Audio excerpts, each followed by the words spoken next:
ഒരു അവസാനമായിട്ടാണേ ഇന്നത്തെ ഒത്തിരി വ്യത്യസ്തമായിട്ടുള്ള കഥാപാത്രങ്ങൾ ചെയ്തുകൊണ്ടിരിക്കുന്നു. കാന്താറിൽ വ്യത്യസ്തമായിട്ട് ഇപ്പൊ ചെയ്യാനായിട്ട് പോകുന്നു. ഞങ്ങളെല്ലാം പ്രതീക്ഷിച്ചിരിക്കുന്നു.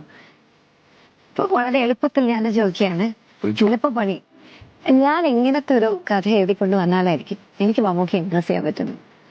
കഥയിൽ ഉണ്ടാവുമ്പോഴും എഴുതുമ്പോഴും ഒരിക്കലും എൻ്റെ മനസ്സിൽ കണ്ടുകൊണ്ട് എഴുതരുത്. ഇല്ല, എൻ്റെ മനസ്സിൽ കണ്ടുകൊണ്ട് എഴുതാൻ ഞാനായിപ്പോവും കഥാപാത്രം മാത്രമേ എഴുതാവുള്ളൂ. അങ്ങനെയാണെങ്കിൽ ഇങ്ങനത്തെ പടങ്ങൾ ഉണ്ടാവുള്ളൂ. പ്ലീറ്റ് ഞാനൊരു മാസ്റ്റർ ക്ലാസ് അറ്റൻഡ് ചെയ്ത് എപ്പോഴും കോൺവെർസേഷൻ അവസാനിക്കുന്ന പോലെ